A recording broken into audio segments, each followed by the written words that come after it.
into the box from a deep throw-in. Richards up, Lacroix's up, Mateta's there, and Nketiah, Gueye. Wow, defend this. You've got to remember, Konate's off the pitch. It's a long throw. Flit. Will Hughes keeps it alive. It's fallen through. Nketiah! Hey, who said old school throw-ins have gone out the window? No, he's flicked on at the front post. Eddie Nketiah brings it down onto his chest. Left foot, rockets into the back of the net. He had an opportunity with his head early on. Game over, 2-1 Crystal Palace. It certainly is the biggest test of the season, Simon. 2-1 to Crystal Palace. What an amazing moment for the former Arsenal man. Eddie Nketiah has grabbed the winner at Selhurst Park in the dying moments, and just as Liverpool had hauled themselves back into it with another late show, it's Palace with the late show today, and it looks like they're going to equal that club record of 18 games unbeaten, but they won't care about that. They'll care about the fact that they have made it 2 wins out of 2 against Liverpool this season. Remember, winners on penalties in the Community Shield way back in August, and they have hit the front in the 97th minute at Selhurst Park. A long throw into the box, and Eddie Nketiah from the flick on, able eventually to put it in the back of the net. Just wondering if we're going to look at a possible offside, but I think it is going to be tight. It is going to be tight. Oh, yeah, he's onside. He's on. He has to be on. Surely they're not going to go to VAR on that one. Crystal Palace leading Liverpool by 2-1. Still waiting for not Simon, who was the Chelsea man, still hoping for Chris Kavanagh to blow the full-time whistle. Eddie Nketiah looking on at the moment, looking at the referee to see if that whistle's going to be blown. There might be a check, Dorse, by the look of it. He looked onside. He's confident this is so tight. So there's a couple of phases in it. It's flicked on at the front post. Then it's headed out to Will Hughes. He keeps it alive. He puts it back into the box. And I don't know if it's Mateta, someone else flicks it on, and it's that second flick that he might just be onside. Gravenberch might be the one that's playing up. But take nothing away from this finish when it comes into his chest. He takes it away from the defender, and all in one motion with his left foot. Lovely strike through Alisson's legs. Chris Kavanagh. Mike, over to you. Do you think it's onside? It's tight. It's so tight. Will you have an automated offside? It'll be quicker than what it normally would be, but it's a goal. Goal! 2-1 to Crystal Palace. You was going to say goal, weren't you, Mike? Yeah. I'm not laughing at the fact of the scoreline. No. In fact, you were doing that. Yeah. You were doing that. You know, Stage. Brilliant. Paul, it was a performance that deserved 3 points, wasn't it? Yeah, definitely. I think in the first half we had multiple chances. I think obviously there's not many teams that can create that much against Liverpool, so credit to us. And I think it was thoroughly deserved the 3 points, so happy to be able to help and contribute. What do you think the key was to creating so many chances against a team like Liverpool, as you say? Yeah, I think we're just hard to play against. We've got a nice, resilient group. Obviously, we work together, and we've got threats and talent up front and in midfield, so we know we're going to hurt any team we play against. And today it all clicked for us, and thankfully we were able to get the 3 points. And as you showed, although you don't want to be there, real strength off the bench as well today. Yeah, of course. Obviously, everyone's fighting for positions. We all want to play, we all want to contribute. So whether I get 5, 10, 15, 90, I'm always going to try and contribute and give the best to the team.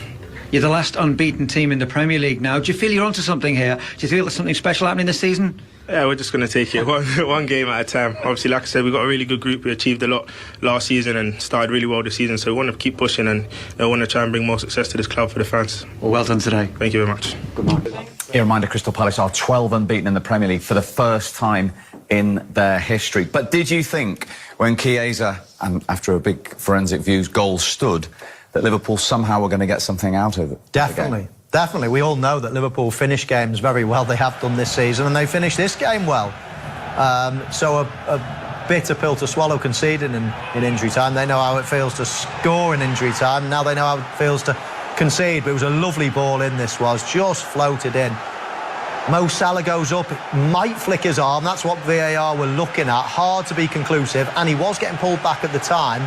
Because it wasn't conclusive, I think they let it go, and Chiesa, as many times when you hit one in the corner, you tend to scuff it in there, but he's starting to make an impact off the bench, and definitely Liverpool would have thought that's at least our unbeaten run continuing, even if it was only 1 point, but Palace had other ideas. Yeah, that's his second goal off the bench as a Premier League substitute this season. Talking of which, enter Eddie Nketiah. He's only ever scored 3 times in the Premier League in a Palace shirt. What a moment for him personally as well as the team this was. Yeah, but we know how good this Crystal Palace team is on set pieces. Long throw. Can you win the first one? Can you get the flick? Can you win the second one? Will Hughes does brilliantly, and then Gueye wins that one, and it's a great finish. And that's what Nketiah said it there. They're hard to play against. They make it difficult. Look, you got to win these second balls. You win one there, and then you win that one. That little flick. He's onside, and Nketiah, great little chest and great finish. Frimpong didn't know where he was. He got the wrong side of him. Do you know, in the lead up to it, Don Hutchison said in commentary, but Kirk has had an opportunity to not give that throw-in away. They shouldn't be given a set piece in the last seconds of the game. Could have cleared it with his right foot. He lets it run across his body and then swings it out for a throw-in. Really frustrating. It was avoidable, that goal, and Arne Slot won't be happy with that. Yeah, pleased to report that Oliver Glasner's hamstring is absolutely fine as well. He didn't know where he was going, did he? After that celebration, no. He needed a sat-nav at the end of that. Liverpool, did they struggle physically at times defensively today for you? Well, I don't know whether it was tiredness. I mean, they rested a fair few players in midweek in the Carabao Cup. But they weren't their usual selves, were they? They weren't their usual selves, but whether you can blame it on tiredness or anything, we are early in the season. I mean, I'd be hesitant to blame it on that. I mean, Konate in the first half didn't know what he was doing. I can't say that was because of rustiness or tiredness or anything else like that. We've seen one or two performances from him this season that have been quite similar. So, yeah, I mean, I wouldn't use that excuse. I would definitely give praise to Crystal Palace. They're a proper team. They're not, I mean, you mentioned how many games they've gone unbeaten. They beat Liverpool, obviously, early in the season, the Community Shield. It wasn't a fluke. So I would be more inclined to say Palace played particularly well. And probably Arsenal on the team flight or just arriving at the team hotel on Tyneside at the moment ahead of that game at Newcastle tomorrow. What a fillip that is for them. Steve, that's the best feeling. Do you know when you see your rivals lose on the way to the game tomorrow? So they'll be absolutely buzzing with that. And to be fair, Liverpool weren't at their best. Saturday, 10 Eastern window. Elsewhere, Manchester City putting Burnley to the sword in the second half, beating them by 5-1. Chelsea have lost at home, going off to a chorus of boos at the Bridge. Brighton beating them 3-1. There's confirmation of Palace beating Liverpool, and it was 2-2 between Leeds United and Bournemouth. And in the early game, Brentford beat Manchester United today by 3-1. Tim Howard, let's have a look, shall we, at Eddie Nketiah's winner. Came in the dying second from the long throw. Yeah, you're just hoping to get the long throw in because you always want to get the bits off of it, and they do. It's a good header there. He settles it well on his chest. He knows what he wants to do. He's just trying to get it onto that left foot. And again, we just get a look at it. Liverpool aren't able to get up off that initial header. And just here, Gravenberch's left foot keeps him on. But that first touch, it's a really good, solid volley. We know how good Alisson is and was all day. You get a good look there. Just barely onside, but that touch for me sets this up. It's a really fantastic strike. And Tim, it's why the managers get paid the big bucks, as we see here on Arne Slot. Not happy at all with that fourth official, because when Eddie Nketiah came on, a few of us in the studio were thinking, why has he put Eddie Nketiah on when it's 1-1? Why has he not made it a bit more defensive? Well, that's right. And if you want to put Eddie Nketiah on, for sure you take Mateta off. But he saw that. He liked the energy. His energy was really good. And for small moments like that, Eddie Nketiah can produce. Now, Robbie, we have seen this film so many times when the big boys like Liverpool come back and get either the equaliser or the winner. And today it looked like 7 out of the last 8 games they'd scored 83rd minute or later at either a winner or equaliser. Happened again today, and we thought, oh, that's the story. And that's why you have to give credit to Oliver Glasner, who kept going, who was positive and has got the goal.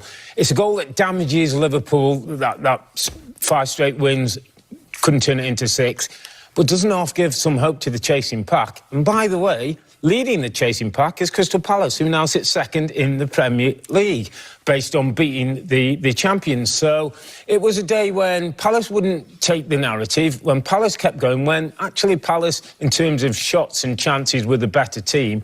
We thought at 1-1 Liverpool have come back and maybe that's it, we're waiting for the late goal. Absolutely unbelievable scenes from Crystal Palace.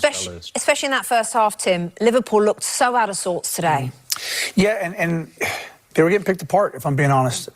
Palace was playing because Palace sells a lot. Brighton has this great reputation of selling and bringing players through. Palace have done a brilliant job of balancing that squad so they can continue to compete after last year's success. So, Crystal... Welcome back. As things stand, Crystal Palace are second in the Premier League. They lead.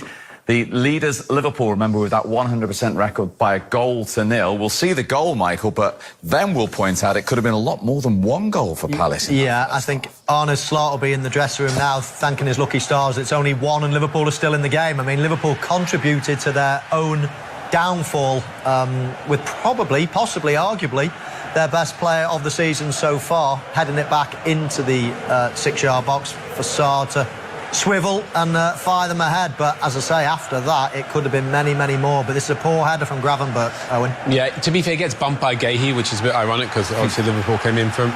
But Crystal Palace are brilliant on set pieces. They attack that back post. To be fair, I don't know I've ever seen Liverpool outplayed that much.